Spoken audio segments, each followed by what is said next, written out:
Hello बच्चों, आप लोगों का शशांक एंड दीपू के यूट्यूब चैनल में बहुत बहुत स्वागत है। जैसा कि हम लोग द्विघात समीकरण के बारे में पढ़ रहे थे और बताया था कि द्विघात समीकरण से रिलेटेड जो भी फैक्ट होंगे या फिर उससे रिलेटेड जितने भी सवाल होंगे उसके बारे में क्या करेंगे, हम लोग चर्चा करेंगे और धीरे धीरे साथ में क्या करेंगे, समझने की कोशिश करेंगे। अब द्विघात समीकरण का जो पहला चैप्टर है और उसमें जो भी उदाहरण दिए मतलब 4.1 में, वो सारे बस पहचानने के लिए कि मतलब द्विघात का समीकरण होता क्या है, उसको पहचानते कैसे हैं। उसमें सवाल मतलब उसको लगाने की विधि नहीं बताया गया है।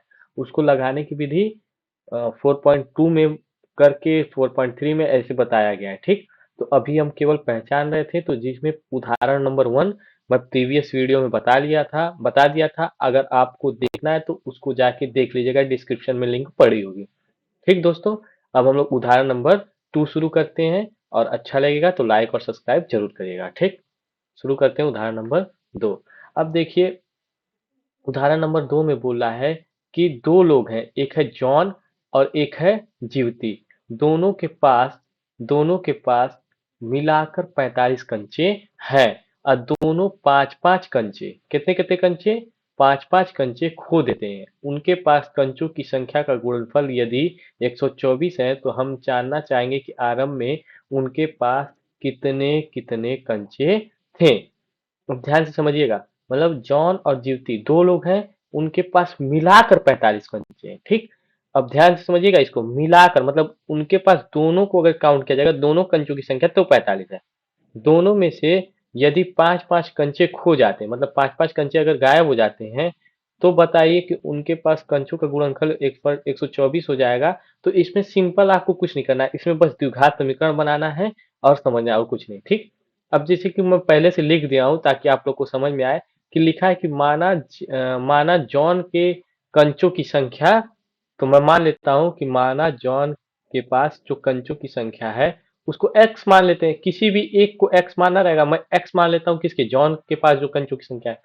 फिर उसके बाद कह रहा है तथा ज्योति की कंचों की संख्या। अब देखिए, मान लीजिए कि अगर जॉन के पास 10 कंचे हैं। ठीक, कितने हैं, 10। ठीक, अगर जॉन के पास 10 कंचे हैं, 10, यहाँ पे मैं लिख देता हूँ 10 कंचे हैं।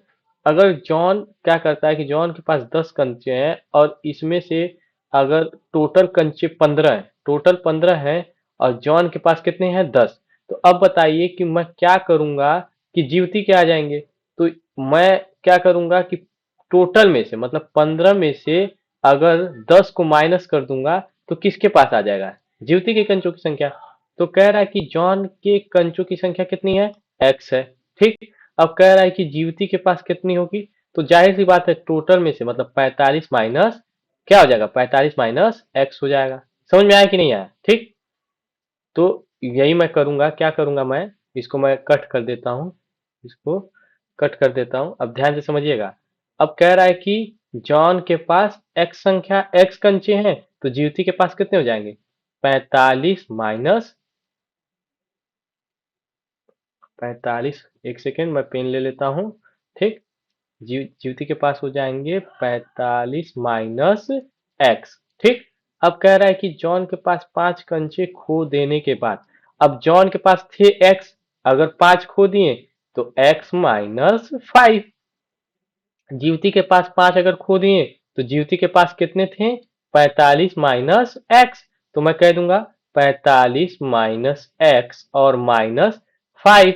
अब ये बताइए कि 45 में से 5 घटाएंगे हो कितना जाएगा, 40 माइनस एक्स। ठीक, अब देखिए ये है x माइनस 5 और ये है 40 माइनस एक्स। मतलब जॉन के पास जो संख्या x माइनस 5 है, ज्योति के पास 40 माइनस एक्स है। और वही कह रहा है सवाल में कि उनके पास कंचों की संख्या का गुणनफल 124 है। यहाँ पे ध्यान से देखिएगा, उनके पास कंचों की संख्या का गुणनफल कितना है, 124। तो मैं क्या करूंगा, इसका और इसका गुणनफल कर दूंगा।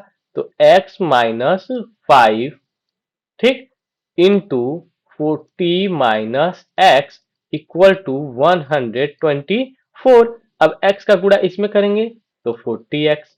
अब देखिए एक में ही नहीं करेंगे, दोनों में करेंगे, तो x का गुणा इसमें करेंगे तो माइनस एक्स स्क्वायर, और इसका गुणा इसमें करेंगे तो माइनस 4×5 = 20, और एक जीरो बढ़ा देंगे मतलब 200, और इसका गुणा इसमें करेंगे तो प्लस 5x कितना हो जाएगा, प्लस 5x इक्वल टू 124, 124। अब यहाँ पे है 40x और यहाँ पे है 5x, तो ये हो जाएगा 45x और ये माइनस एक्स स्क्वायर है, तो यहाँ लिख देंगे माइनस एक्स स्क्वायर माइनस 200। और यहाँ पे मैं बताया था कि बराबर के जब इधर भेजेंगे तो ये प्लस में है तो किस में हो जाएगा, माइनस में 124 इक्वल टू 0।